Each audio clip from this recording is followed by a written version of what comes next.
Ajaja will say this is Jake on the mic. Bazenga mwenyewe. And we are back again with another episode, you guys. Episode gani hii? Another new episode. Who knows? We are just checking this shit out left, right and center. Wadao, episode gani hii? I think tuko episode 4, if I'm not wrong. Tumetoka far na tunaelekea far. Sawa, we've come from far and we are going far for our non-Swahili speaking guys, listeners. Sawa, Bazenga. How, let's start with the normal. How has your mental health been? Because I know it's been a tricky. Just tell them. Acha tuanze. Acha nianze kao jamaa. Makosa imefanyika. Kosa limetendeka. You know, whenever I call this guy, he doesn't pick and then he calls me back after 2 days. He's like, bro, kosa limetendeka. That's my MO, you guy. Tukianza, kitu la kwanza ni kosa limetendeka. I always tell him, hata nikishika tu simu yake nimwambie, kosa limetendeka. No, don't. You would just tell them what the makosa is. This guy, I've been looking for him, bwana. Yeah. He's not been available, bwana. No, you only called yesterday, you guy, at 9:40, and I was almost, I was calling you to tolea you a form, bwana. Too bad. That time I was gone. I chapered those my things, you guy. Morning, you guy. I was just, okay, guys, I'm currently on leave. Let me give it a bit of more perspective. I'm currently on leave, just taking a break. And just trying to take care of my mental health. So by then I was gone. It was over. It was the end. You guy. Would tell me what form you wanted to tolerate. I wanted to call you for a form, you guy. Tell us which form this is. It was a form, you guy. It's fine. It has gone, you guy. Now you can say if that's okay. So even me, I'll be doing that to you. I'll be telling you when you don't answer. Kuna form, you guy umehata. But it is what it is. Yeah, so, man. How have you been, man? No, you were telling us about your mental health first. Yeah, my mental health has been work. Mazejana, there was something that was kunifying me on that side, bana. Man. It's giving me that proper stick, you guy. God damn. In our tech field, you say that if it works, leave it.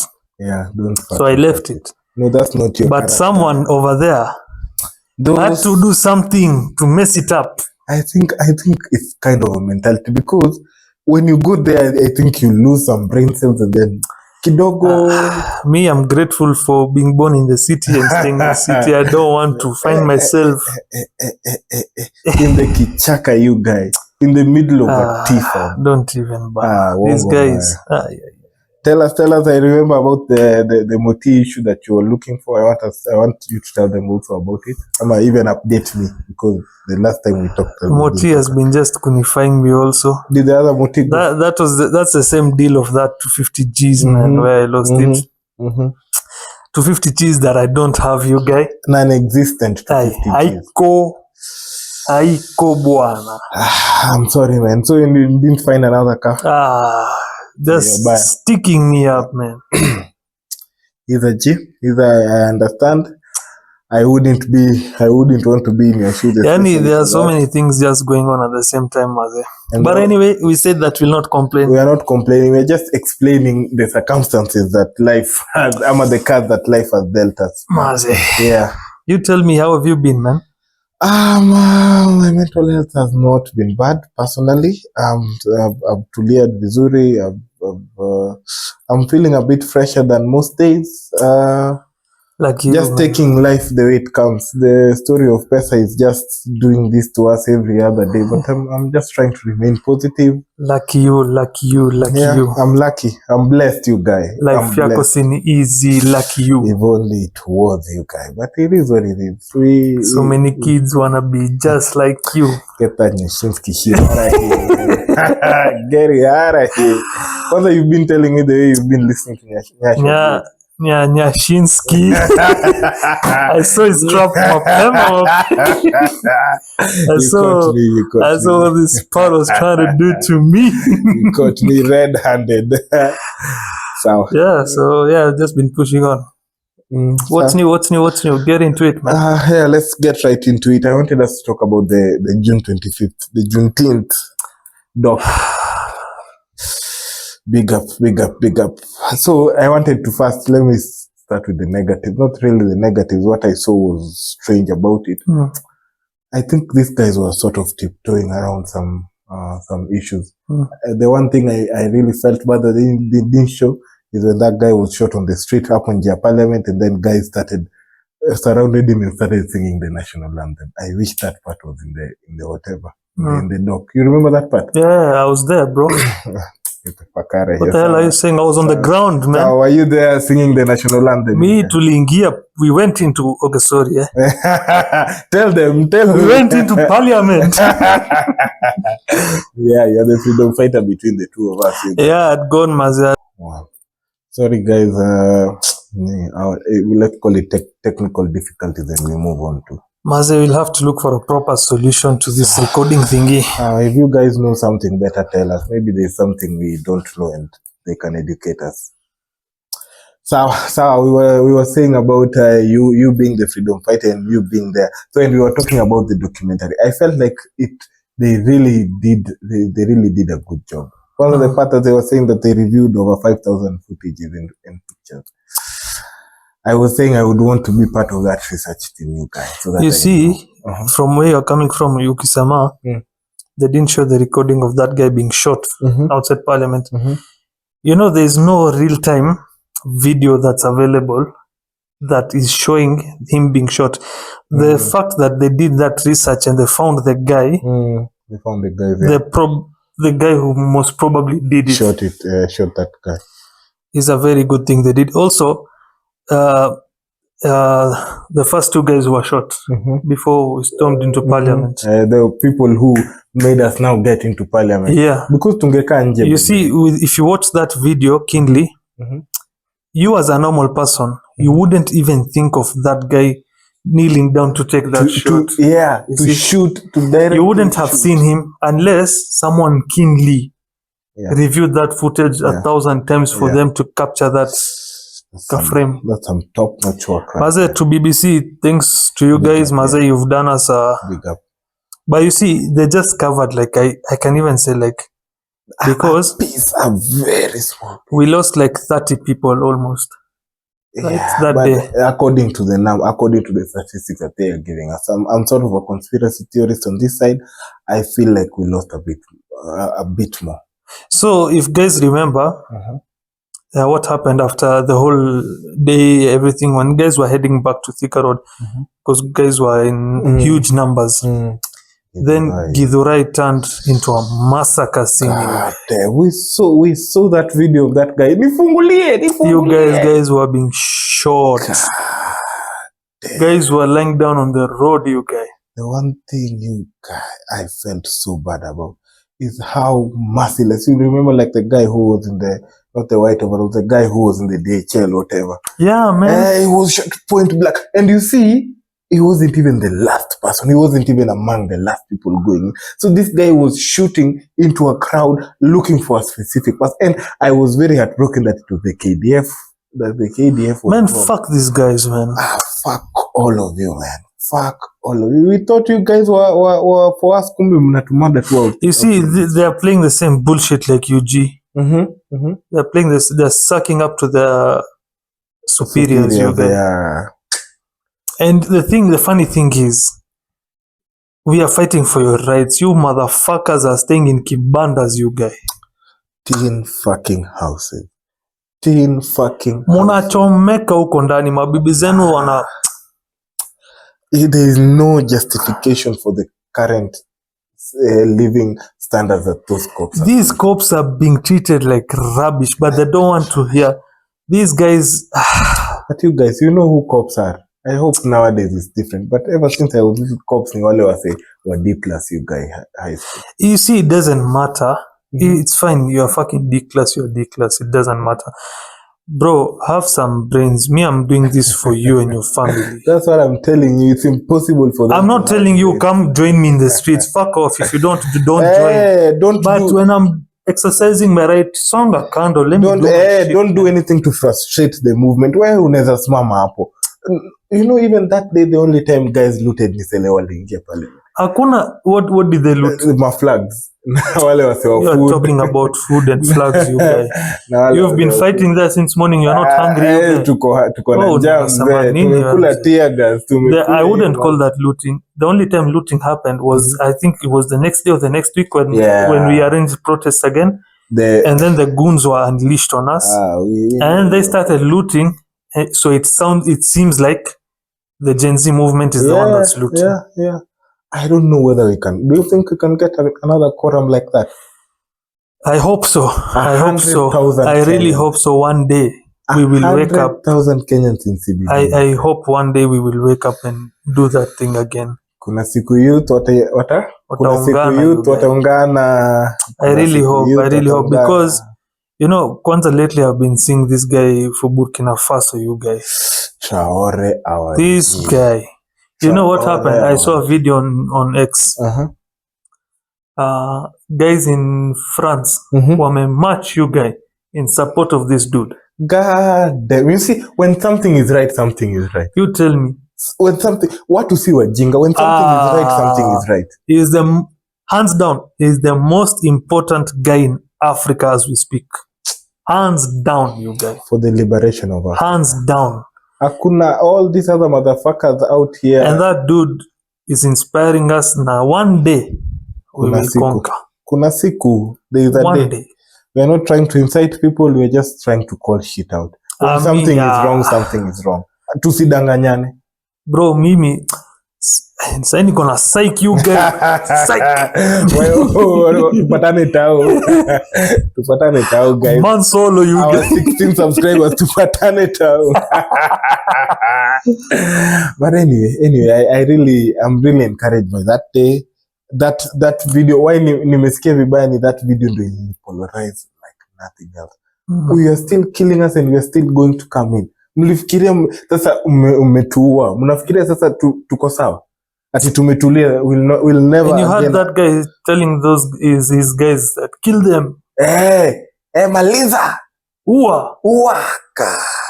You guy, when kama una watoto sio wewe. At night. Hauna watoi. Fucking sleep at night. But ni sawa, I think tunaanza kuwa charged na I don't want us to have that kind of mindset. Kuna siku yetu itafika. Our day itafika. Let's move on. Our day itafika though. So I wanted to talk about that Raymond Ndugu guy. For all those guys who don't know about that story, this guy is a lawyer. Kwanza I got some insights. Acha niseme the story. This guy is a lawyer. He's a quack lawyer. He's a lawyer with dreadlocks and but apparently I've heard he's a quack lawyer. He's not a real lawyer. I don't know. Ni ile design ule mwingine ule mwenye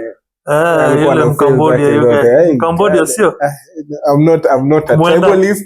I don't remember his name. Mwenda, you guys. I don't remember his name. Guys from Cumberland. I don't remember. I don't want to give you some. No, I have quite a number of Cambodian friends. Shout out to them. I'm a fan of Cambodians, you guys. Those guys are just Manabamba. No, they're just hilarious.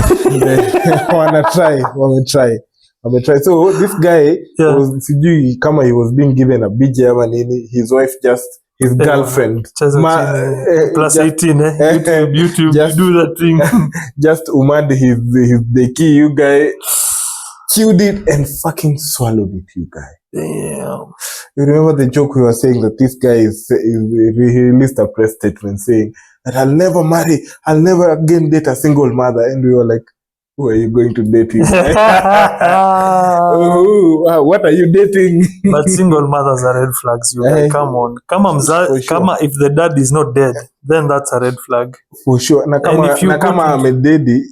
Ask yourself here, what happened? What made him die? Those two small kids, those two women who have two small kids and the father died when they were, and the child was 2. Kidogo, just tell us. But I got some new insight. You remember a story where this guy in Rasta was slapping the shit out of a chick in public? I don't know.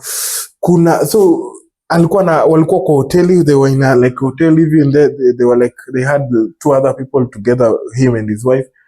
That guy slapped the hell out of that woman. Na ile ya mwanaume, you don't know, you know this. Exactly. So you don't know. No, you but don't know the backstory. It's karma because that's Raymond now.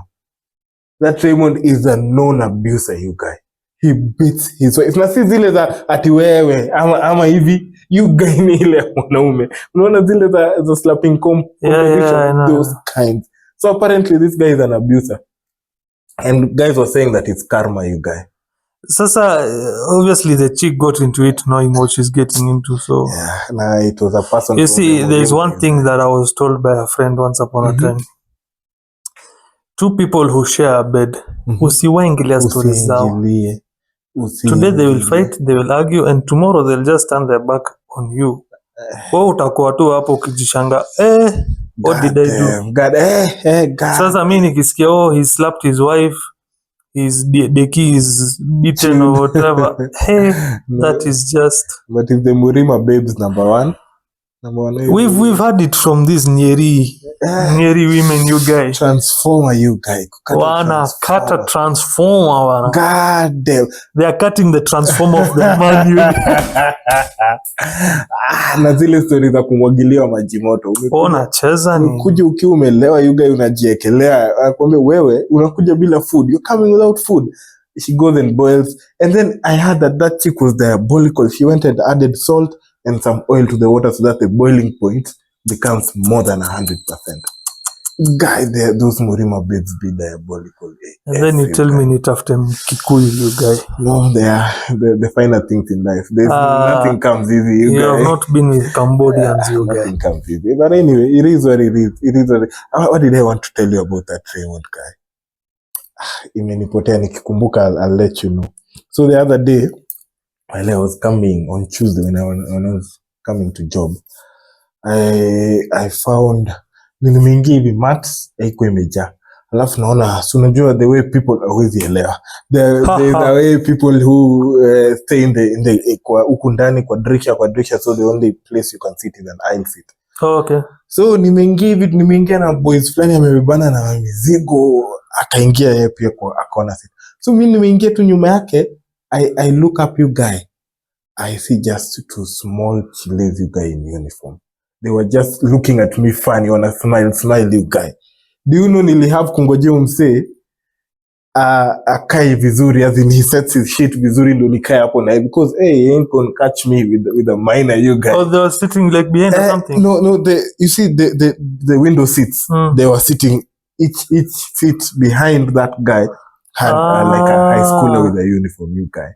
And it was to chiles, you guys. And then unajua ni those kinds of chiles when you can't even see, you can't, if she was not in uniform, I wouldn't have known she's a minor. Shit. God damn, you can't catch me. Maybe her father's name was Minor. Straight up. So I wanted to ask you guys, do you think you can be caught? Ama do you think it's something you unaweza jipata umefanya?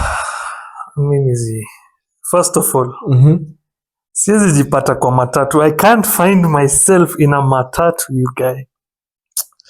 This nigga. This nigga. Just glide through that one. What am I doing in a matatu, you guy? Fuck you. Gliding on very, very smoothly and very swiftly. The second thing. There's no second because I can't find myself. No, Sawa. My question is, you find yourself in a position with small girls. Not at that time. No, what am I doing with small girls? No, you don't know. See, you're in those motorbikes, those whatever bike shows that you normally go to. But why am I looking for small girls? You're not looking for them. Hey, why are you making it seem to me like no, I'm a bad guy? You're asking like me. That guy. You're asking me. What will you do if you find yourself with a small girl? What am I doing with small girls? I'm asking this thing wrongly, and I don't even want us to talk about this anymore. I'm just digging myself right into.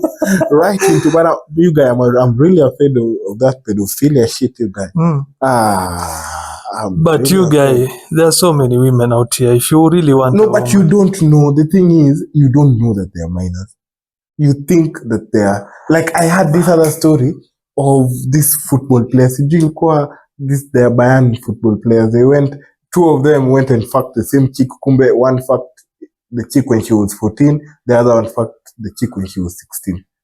And they were indicted and put into the whatever. No, ilikuwa kesi, it was a case, and then they were released. I think because the girl was the one who was pretending. They did not have any knowledge. But Sasa, if you want to be with a lady or rather if you want to be a girl, so you just ask her for ID. And she's in a club drinking alcohol. The same as you. Yeah, you just ask her for. Okay, I don't drink alcohol. Najifanya too self-righteous. We are not having this conversation anymore, guys. I'm not like that. Don't make it. Just trust me, guys. I'm a good guy. He's a humble man. He's a truthful man. I don't like minors, guy. I'm really afraid because I think I've found myself in a situation yenye karibu niteguke. Ile design yenye I'm almost being with a minor. Why are you gay? What are you doing with minor, you gay? Hey, this guy. I'm just, I don't even know what to say, guys. Let's move on. Just tell me that David story, you guy. Can you run out of stories? No, I don't want to talk about that anymore. Tell me about that David story. So, shout out to Davy. Big up, Davy. Yeah, huge fan there. He told me, he was narrating a story, and I told him that I'll mention it in the pod. He was telling me a story. He found himself, I'll not give out the details, but he found himself in, guess where? Where? Downtown CBD. Wongo. I swear to God. That white nigga can't go to downtown. I can't even place him. You see, seeing him, pale chini Luthuli, Kidogo is not adding up. He was in Luthuli, you guys. What are the fucking odds? What was he doing there? He had gone to handle some business, you guys. I told him, I know the hood. What business is taking him to Luthuli, you guys? What? Okay, in context, Devi is a white guy. He's a white man. That guy is OREO.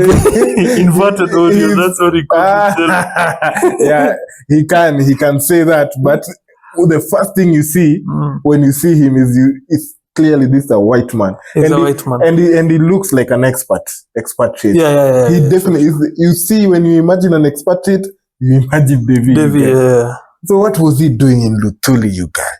Hata kama ni business, there has to be a justifiable. I don't believe it. Me also, whenever I'm getting or I'm delivering something to town, I just make sure I use a border. Also uptown also I avoid going. In and out. Like I've gone to town once only this year. CBD. Yeah. Why are you going? So he went to handle some business. So he went to his vehicle. He has a very proper good 4x4. Yeah, Suzuki, I think. No, it's a Mitsubishi. This guy, same shit. Forgive this guy. He doesn't know. He calls Toyota Nissan. Ask me about my tattoos, guys. Ask me about Super Metro. I can tell you. So, hey Maze, he squeezed himself into CBD all the way to Luthuli, man. Oh, he was driving? Yeah, man. Why do you go to CBD with a car, you guys? Hey, Davey, I thought you were a gangster, but it's not like that, you guys. So he found himself. So you know what happens when you find yourself in CBD and you're white? Guys are looking at you like this dude. Kwani he is lost. Kwani he is lost. Guys are looking at you. Mzungu. Like, there's a time that I've been to town and the looks that I get, I'm like afraid, you guys. Hey, you know those guys what? Downtown. Even me, I'm afraid of downtown and I'm a Kenyan. And I mean, jamaa kutoka ghetto, but okay, sijatoka ghetto. I come from a humble background. Sijatoka ghetto. I'm not, ile design ya rapture. No. So this guy, he went to CBD, Luthuli to handle some business, you guys. And then Alitoka and it took him 2.5 hours to exit CBD to home, you guy. And the funny thing is, Luthuli, maybe he's not heard of these stories, but Luthuli, that's a place you go, you buy a TV from this shop. So you just tell them, let me go and buy a memory card, a flash disk next door. You guy, Kwanza that you go back there, the shop is not there. You wonder where the hell the shop went. You ask yourself, are you stupid? Because you look, you internalize, you stand in a corner. You're just looking at that wall. It's just a wall. There's no shop. I think those guys have some wichawi out there, you guys. You know what they used to do? These guys pack you the TV very nicely. You test, you confirm. Everything. Maze, you go home. It's not working. It's not a TV, you guys. It's like they give the story. It's what is it? Me, Luthuli, you tell me you have a shop in Luthuli, even though tumemaliza biashara, we have no business with you. I don't have a single thing to do with you. I wonder why. You see, like the way Compride is in CBD, why they choose to open in CBD. But now you see, Compride is more uptown.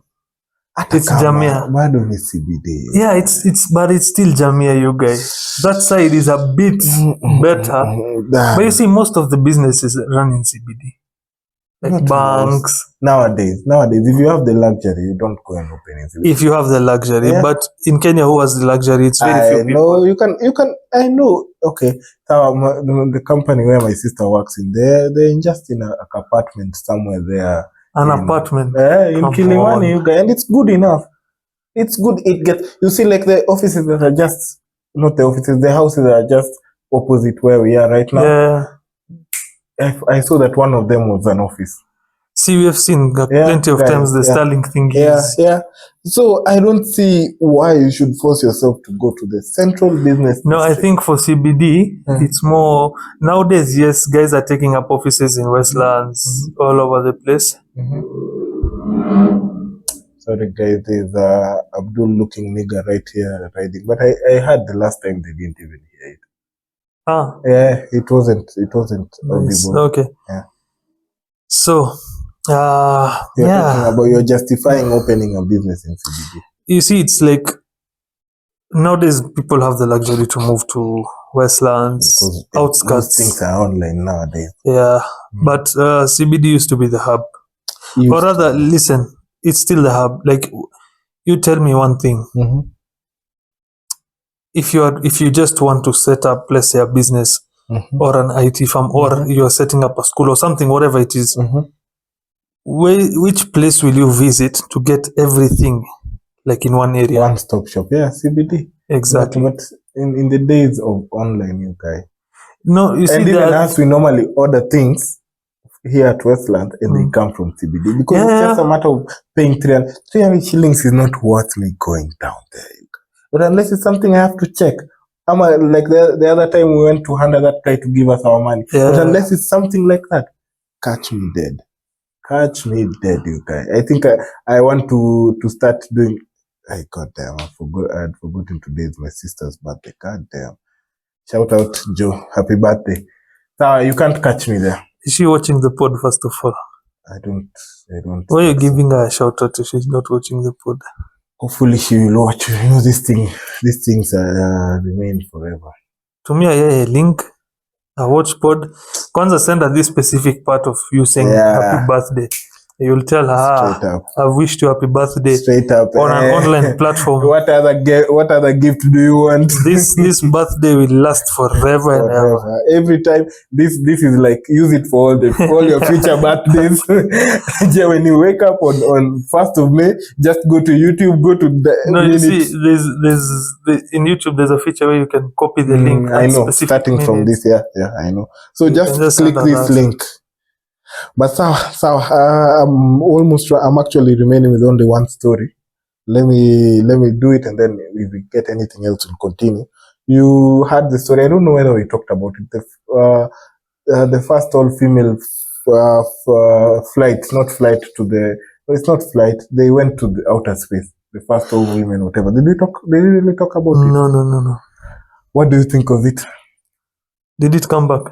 I know women. They always They didn't stay come there. back. No, they did. They did. They So did. what happened is, Blue Origin, that Amazon, they shot up like 10 influential women to space. They stayed like 12 minutes and then they came back. Not to outer space. So you see, the Earth is like this. Yeah.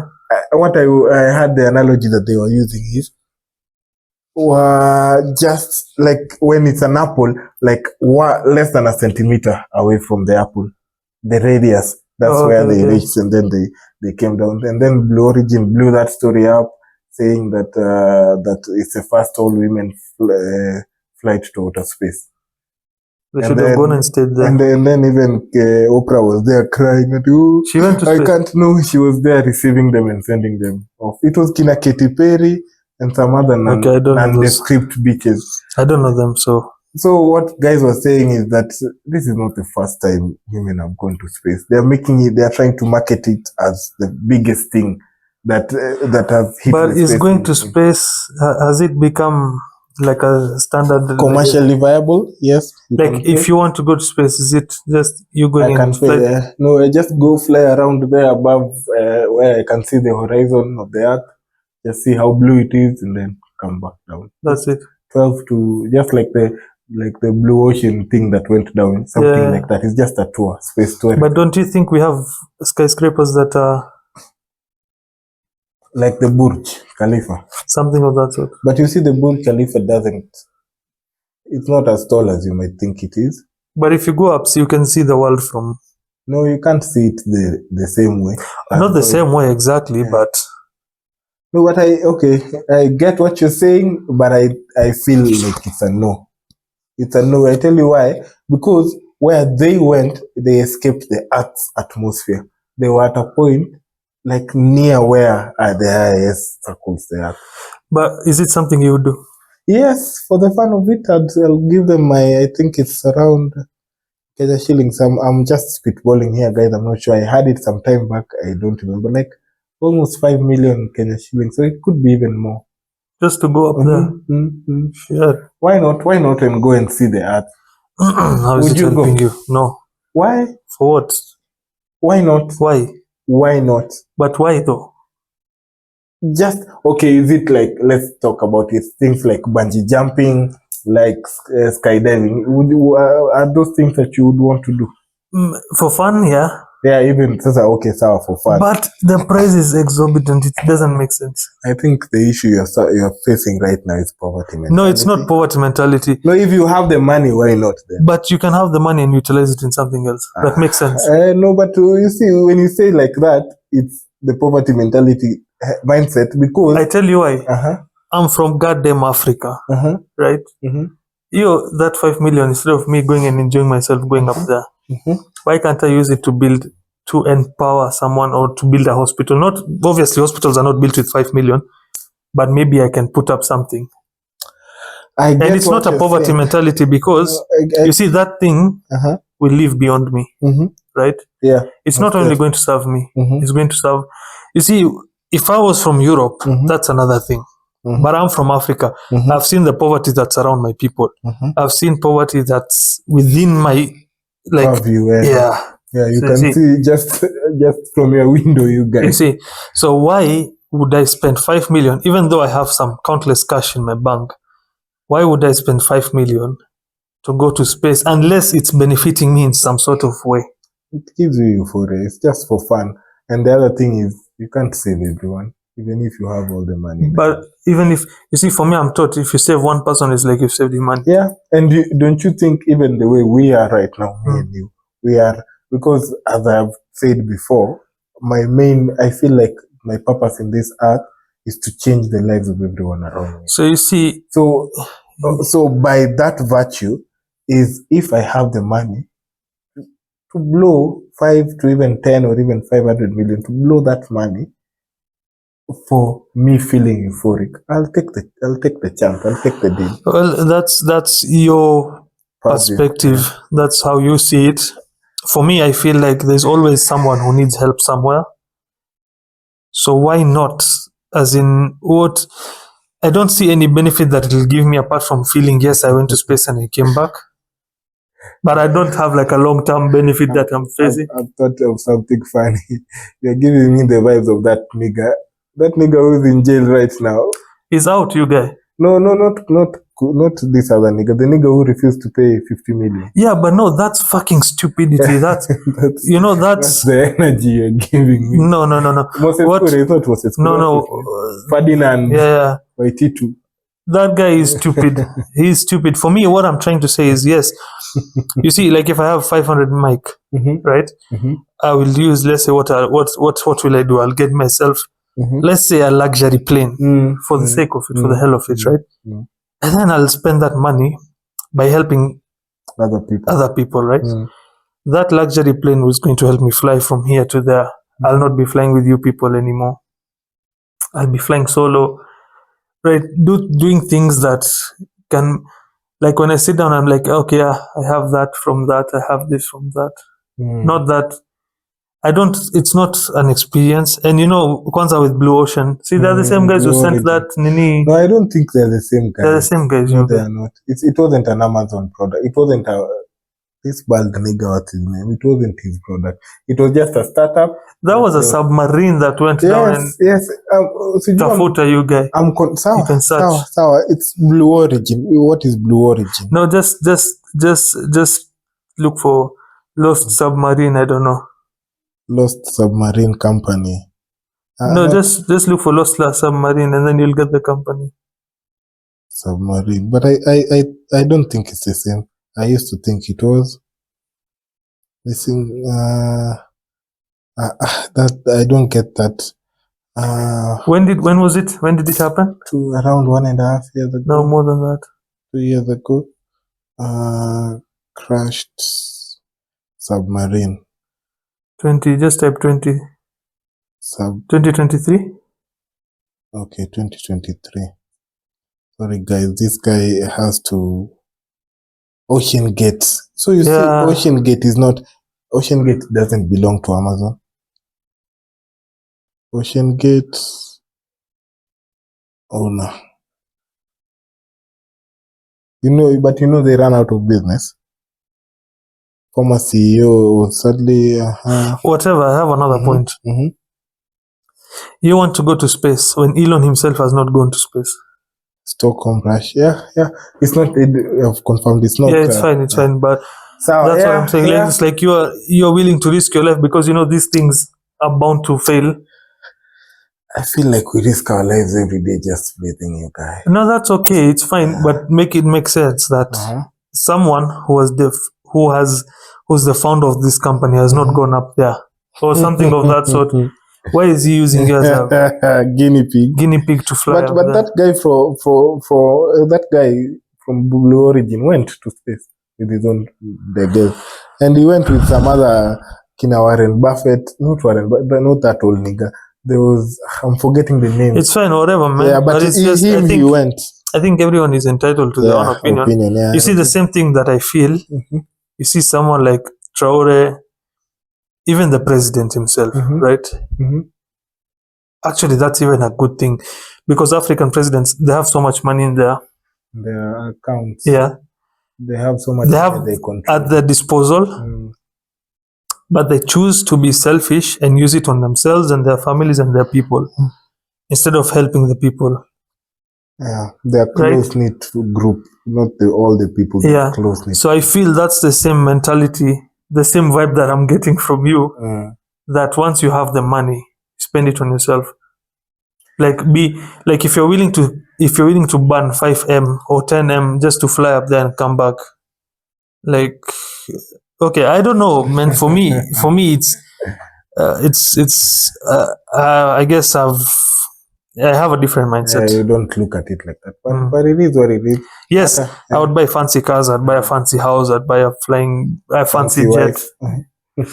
I'm allowed more, so why can't I? You're not buying. You're very happy about the buying part. You're not buying.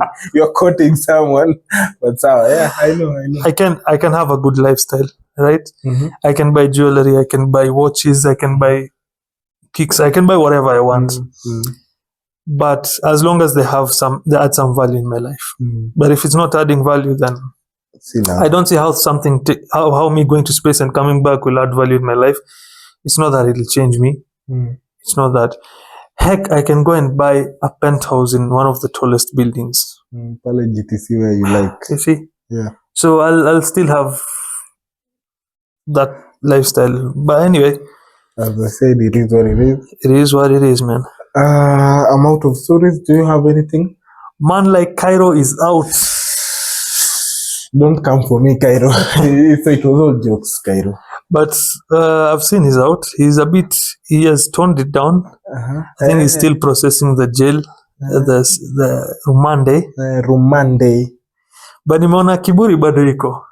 Unajua shida kubwa ya yule kijana, I think it is the stupidity that he has.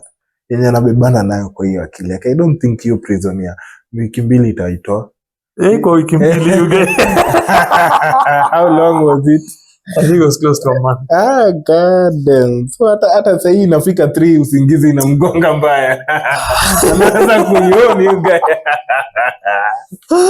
Anaanza kuioni you guy. Shit. So ametoka on what ground? Someone paid his bond? I don't know, I guess so. But there's also, no, I don't think this applied to him. You remember there was a pardon that happened? So the president pardoned a few guys. I think a few guys were serving jail terms, life sentences. They were pardoned by the president I remember last week or something. I've heard something like that. Yeah, but I don't think that applied to him. I think he just finalized got his bond and got his shit right and got out. You see, the thing with me, you've just left cell. You guy, you know his first post? He's posting with his Porsche. At number 1, God's what? Number 2, thank you for your unwavering support. I'm telling you, this guy is so foolish. Sasa today he posted again on IG that he's going for a drive with his Porsche. You guy. And you, how fucking stupid are you? Do you know if he would have laid it low for the next year, there was a way and maneuver out of it? You guy, someone has paid you money, you've not delivered their car, but now that guy is going online to see you fucking rocking in your Porsche. In your Porsche, you guy, what's wrong with you? How stupid can you be? And that's why. And I've seen celebrities sucking up to him in the comment section. God is with you. God, you guy. God is not with a thief, you guy. A thief is a thief. You guy. Even God knows you're a thief, you guy. And you see, that's why I'm saying he's irredeemable. Ni mtu, I don't know what he's going to do. Maybe aanze online business, akiuza sijui. I don't. See, I told you, he's the logo at that building was next to GTC ilitola Jetman Global. That logo was removed, you guys. But Cairo, we are not hating. We're just saying don't it's steal. It's not hate. It's just pay up, you guys. Don't steal and don't promise someone something and then eat their money. You see, that's not it. Only mean the aspect of kiburi, the fact that I paid you money, not me personally, but a client paid you money, and then you didn't deliver their car, and now you're leaving cell to post your car online. Why are you commonging these people, Omera? Why? Just why? If I had given Cairo my money, I would have been very mad. You know, there's something that I heard someone say. That guy, he's just not pissed off the right guy. It was because if he pissed off the right guy, Marehemu, by those people don't play. So you remember what happened to that Kisii nigga who was scamming people? He was found in Gong Forest. Easily. That's very easy to do. And they'll get away scot-free. And no one actually cares. In Kenya. No one actually cares for that Cairo nigga for it to be. Ikuwe kama zile vitu zenye mtu unashinda ukipigiwa. Not sorry. Ikuwe zile vitu zenye mtu unashinda ukifuatilia. You know, there are people who will die. Na everyone anataka kujua, like that Msando nigga who was killed huko kwa Kinamini. But what happened? No, but at least that guy is gone. His topic at finished. Least we cried kidogo, you guy. No. It was anyone caught? No, Scott. This is Kenya. I get your point. This is Kenya. Anyone and everyone is. Titi Mas, who shot someone live on camera, is still walking out here. Was allowed by the electorate commission was given a clean bill of health. As in, wewe hata una shida yote. Wewe continue and run for this seat. And niggas still chose him. The guy who shot someone. Like Babu, you guy. But by the way, I was talking something with Mama the other day. She was saying that anaona kaa Babu anaweza whatever. What? Anaweza kuwa urezo. Babu will run. And don't you think and there's one thing I've seen with Babu Maze. That guy is massive support. That dude, there's one thing I saw with him. He's been on pods, he's been on interviews, and you can see the remorse that he has for committing the action he did. Yeah, I do believe. Okay, all I can say is that he did. And then the right you see, he stood with that dude up to now. Even when the mother died, alienda burial yake, he was there. I wasn't sure kani PR, but mimi na feel ni kani nimemkachia hiyo story bado. No, you see, there's one thing. You make a mistake, you apologize. You atone for it. You apologize, and when you fix things, people can see, yes, this guy is remorseful, he has fixed his mistake.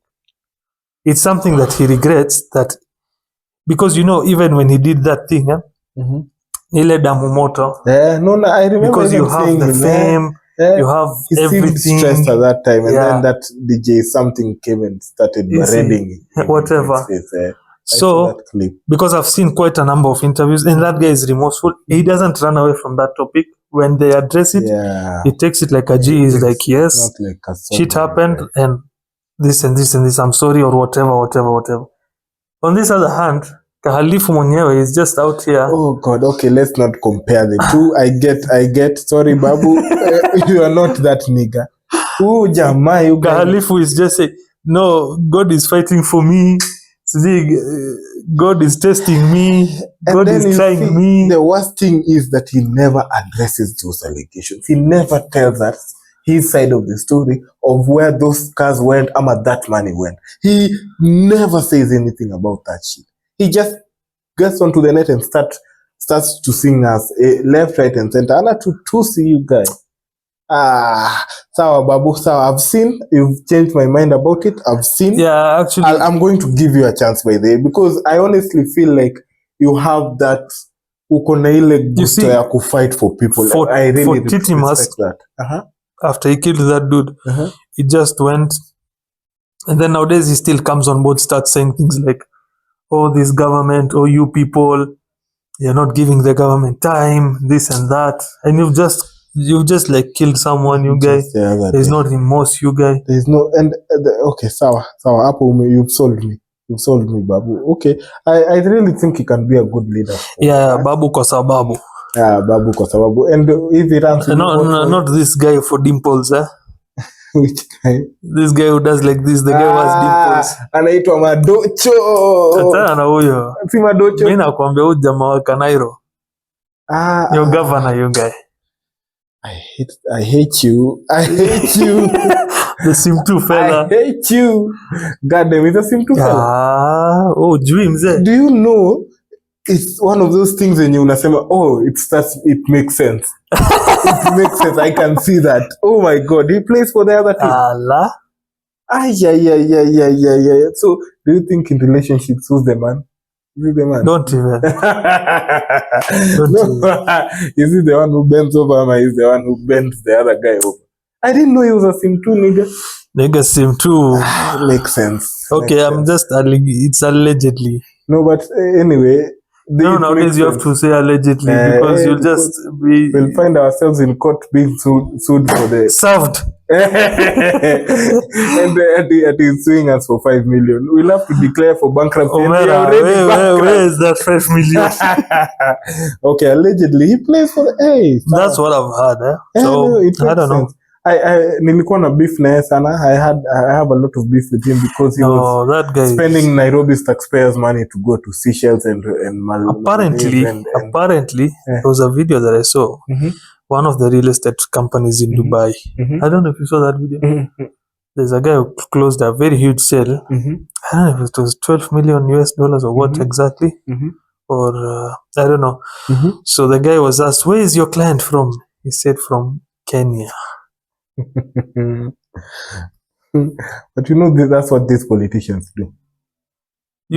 Someone has taken my money that you pay and went with it to Dubai and purchased an apartment.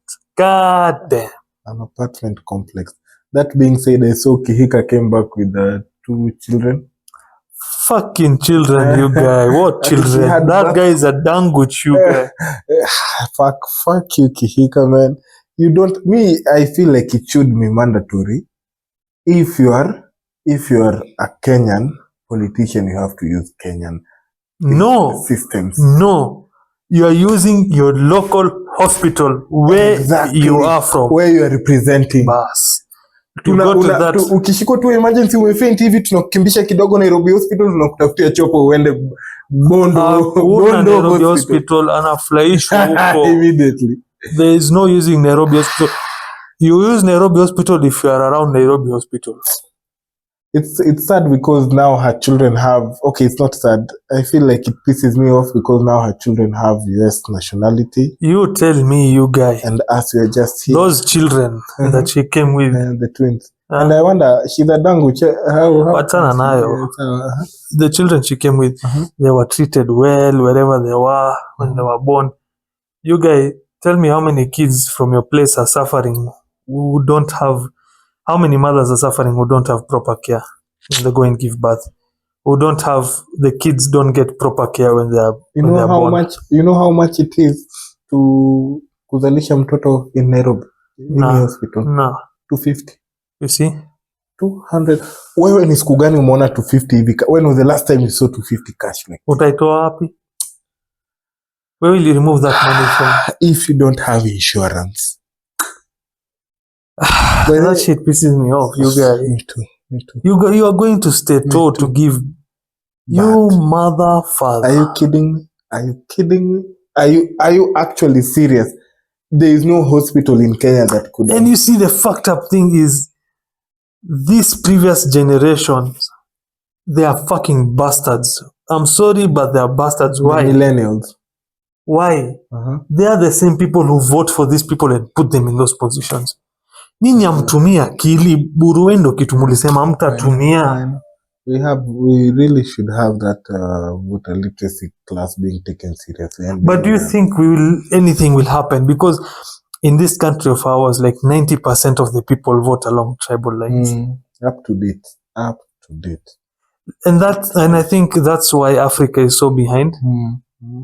Because just this guy stuck in the tribal mindset. I just wonder, like, why would you do that? I wonder. No, but let's see. I'm hoping that what has happened last year, 2023, and guys have been so charged up and been so fucking fed up with the current system. You see, the way it is. Charged up. Let me tell you one thing. We are charged up, not the millennials, you guys. And even our folks, you guys. Because I'm planning to go home and steal those IDs, you guys. These IDs in the future, you guys. I already know. I did some reconnaissance and found out where they normally keep them. Future, we are going to. But these millennials are fucking pieces of shit sometimes. I know, and it's them. You guys, they are going to vote. You are charged up on the ground, sawa. But okay, I'm not taking shots directly, but I don't know your pops directly. But if someone will go and talk to them and tell them that you vote for me because we are of the same people or the same, and it makes sense to you. And you say, yeah, and that makes sense. Jamaa kona point. Atanisaidia. And then comes and gives you like a 200 shilling note. Dude. Sasa unaona kama hii venye nimekupatia, wacha nitakujengea zaidi. Umeona hii shamba yako? Hii, we niwachie. Hii tunaleta agriculture from Israel. Wakuje, wapatie. Alafu the promises that these motherfuckers give us are so fucking stupid. In regards to that, you heard what happened yesterday? No, tell me. There's like a MP who was shot cold-blooded. God damn, did he die? Allah. Hallelujah. So there's a by-election somewhere. Where are we going to register as voters? Hebu niambie the story. What happened? I've not read deep into it. I've not been reading it or whatever. Alidedishwa hapa Nairobi mochari, that Karawda. He was just taking his roundabout. He was in his car with his driver and the bodyguard. Those guys came close shot. Pa. Usiende mbali mochari ndo hii hapa boss. You know, the bodyguard and the driver weren't harmed. They left the scene unharmed, you guy. This guy cold-blooded murder, you guys. That's an interesting story because that normally doesn't happen in Kenya. Could it be? I'm so happy. you are apparently guys are saying amepata dawa yake because he was also one of those guys who was Daddy Shine wase. Oh, he was commanding the Daddy Shine of wase, you guys. Ni vibes za ule mshenzi alikuwa anasema this wanatoka protest, wanakula KFC, wanachukua Uber, wanaenda nyumbani. Bastard. And this motherfucker would say, you know, I was a content creator. I know, digitally edited. I've been in this market. Bastard. But fuck all of them. But these guys who are claiming to be kidnapped, locking themselves up with their girlfriends. With their girlfriends. Mumbo wewe. Shenzi kabisa. Matako. But anyway, so I'm happy about that news manifestation. What a way to end today's episode. Rest in peace, nigga. I'm a rest in pieces. Who fucking cares, man? Who fucking cares? Sawa, wacha niseme ile joke yangu. So the other day I was building a website for some homeless, what is it called? An orphanage. Yeah. But I found an issue whereby the kids were finding it hard to get the homepage, you guys. I know the joke is saying he has not narrated it perfectly. Yeah, I've butchered it, but they were finding it hard to get the homepage. To get to the homepage. I've butchered it. I'm not a good joke teller, but I'm practicing it, guys. I'm gonna do a stand-up special myself, coming to a theater near you guys. I have a question. You know, when kids are small, when kids are in the stomach, in the womb, they usually kick. And since we were all small once upon a time, does that mean that we've all kicked a pregnant woman? That's a 10 million. I think so, yes.